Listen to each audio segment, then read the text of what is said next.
Dans ce sac, il y a tout mon matériel qui me permet de travailler et de monter des vidéos, peu importe où je suis sur Terre. Dans cette vidéo, je vais vous montrer mon matériel de monteur vidéo minimaliste.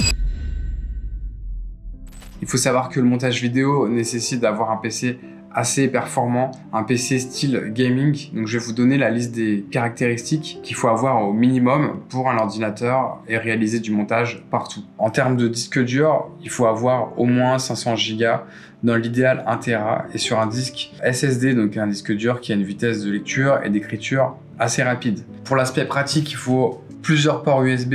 Un seul port USB, c'est pas suffisant. 2 ports USB, moi j'en ai que 2. Je trouve que c'est un peu limite, mais j'ai trouvé une solution, je vous montrerai tout à l'heure. Et une prise jack, parce que quand t'as plus de piles dans ton casque Bluetooth, tu peux plus travailler. Donc vous mettez une prise jack à l'ancienne, comme ça fonctionne toujours. En termes de taille d'écran, moi je suis sur un 14 pouces parce que j'ai préféré privilégier le côté minimaliste, avoir un PC léger que je peux emmener partout. Parfois oui, c'est un petit peu limite, je suis conscient, donc c'est pour ça que j'utilise un dual screen quand je peux. Pour des montages simples, j'ai pas besoin de 2 écrans, je m'en sors avec un seul écran. En termes de processeur, je suis sur un i7. Ouais, c'est vraiment le minimum pour faire du montage vidéo. Le montage vidéo est très gourmand en ressources graphiques, donc il faut une très bonne carte graphique. Et justement, c'est compliqué de trouver des ordinateurs très fins, très petits comme ça, avec des bonnes cartes graphiques. Et c'est ça la difficulté principale pour trouver un bon ordinateur de monteur vidéo nomade. Et là, il faut faire du cas par cas.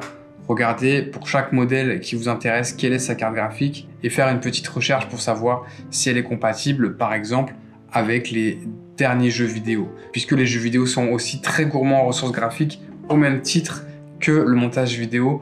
Donc un bon PC gamer fera un bon PC pour faire du montage vidéo et réciproquement. L'ordinateur en lui-même ne suffit pas, il faut être à l'aise, il faut être confortable, donc il faut au minimum une souris et un tapis de souris. C'est impossible de monter avec le pad de l'ordinateur, il faut oublier ça. Ça permet de surélever l'ordinateur. Vous voyez, je peux le poser, je vais remettre mon ordinateur dessus comme ça. Ça sert à avoir l'écran en face des yeux et donc de ne pas avoir le cou plié. Quand on fait du montage, on passe des heures et des heures à faire ça et donc une mauvaise position, ça peut détériorer la santé rapidement, le cou, le dos, même le poignet, les épaules. Donc il faut prendre soin de soi et un petit objet comme ça prend vraiment pas de place dans le sac. Ça permet de travailler dans de bonnes conditions. En surélevant l'ordinateur, ça permet aussi de libérer les grilles d'aération et donc ça permet à l'ordinateur de se refroidir un peu mieux que s'il était à plat. Maintenant que je suis comme ça, vous voyez, c'est un petit peu compliqué pour travailler, sachant que l'écran, je vais pas le mettre juste en face de mes yeux, je vais le mettre là. Donc, un petit clavier comme ça pour être confortable. Voilà, là pour travailler je suis au max. Un casque audio, moi j'ai choisi celui-là parce que il se plie très bien, il prend pas beaucoup de place et franchement il n'y a pas besoin de mettre des sommes faramineuses dans des casques. Celui-là je crois que je l'ai payé 20 €. Quand tu fais du montage vidéo, tu t'aperçois vite qu'il te faut une grosse capacité de stockage et donc le stockage interne de l'ordinateur ne suffit pas. Il faut des disques durs externes. Pour ma part, j'en ai 2. J'ai testé celui-là.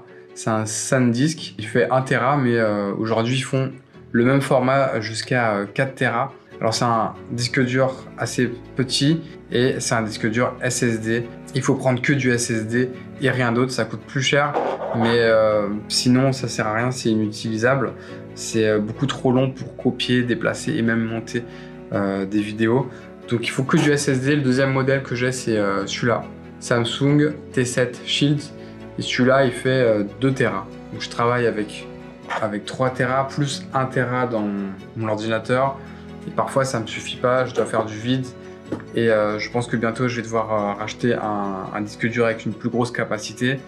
Je pense que voilà, faut prendre du 4 Tera en fait. J'ai que 2 ports USB, donc je peux pas tout connecter sur mon ordinateur. Donc j'ai acheté ce petit switch qui me permet de mettre voilà, la souris, le clavier et de rajouter mes 2 disques durs. Je branche tout ça sur un port USB. Ça, il y a plein de monteurs vidéo qui le savent pas. C'est qu'on peut monter directement sur ces disques durs externes. On n'est pas obligé de monter sur son ordinateur. Et personnellement, ça rame pas. En termes de logiciel de montage vidéo, j'en recommande 3. Adobe Premiere Pro, moi je monte sur Adobe Premiere Pro, ça permet de faire le taf. C'est un logiciel qui est long à prendre en main, qui est long à apprendre, mais une fois que tu maîtrises, tu es capable de tout faire. Ensuite, tu as DaVinci Resolve qui est un peu le concurrent de Adobe Premiere. Je m'y suis pas encore mis, je sais qu'il y a certains monteurs qui bossent dessus, mais beaucoup de monteurs pro restent sur Premiere, sur Adobe Premiere Pro. Et ensuite, tu as CapCut. CapCut qui est un logiciel qui est très simple à prendre en main. Tu peux faire des dingueries assez vite. Par contre, tu es assez limité. C'est-à-dire que si tu es monteur vidéo pro et que ton client te demande de faire une certaine charte graphique, quelque chose de très spécifique, sur CapCut, tu n'as pas cette liberté de tout faire non plus. Et donc, tu es quand même assez limité sur CapCut. Ça fait maintenant 2 ans que je travaille en freelance en tant que monteur vidéo pro. Je gagne ma vie comme ça. Et j'ai décidé d'élargir mon programme pour devenir digital nomade et de rajouter un module pour apprendre à monter des vidéos comme un professionnel. Vous pouvez aussi vous inscrire à ma newsletter. Je donne des conseils gratuitement pour voyager, mais surtout entreprendre en voyage. Je vous dis à bientôt. Ciao, ciao.